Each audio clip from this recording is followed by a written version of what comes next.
here at the Hale tent camping testing site, actually in the flower bed garden for a vegetable garden, but it's got a fence around it, so that way I don't have to worry about Mr. I gotta mark everything, marking the tent.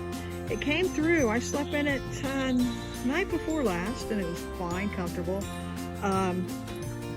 We had a thunderstorm, then we had some rain, then we had some really windy conditions yesterday. So I left it up and last night, and looks pretty good. Got some rain still on this side. I was gonna fold the fly up, but I think I'm gonna wait now till the rest of this rain goes off of there. So I'll check inside in just a second. Well, it's dry as a bone in here, even after all the wind and the rain, and there's some mud in here for my big feet.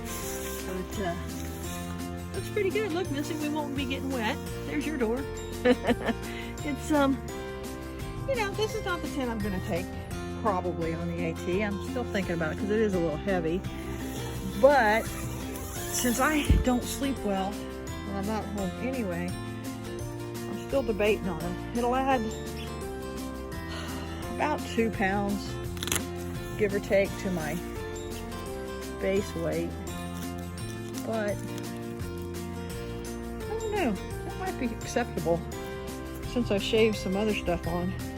I have my whole pack packed, including my bear can barrel vault thing, and it weighs just at 20 pounds, and that's including my clothes, and not my food, not my water, but everything else.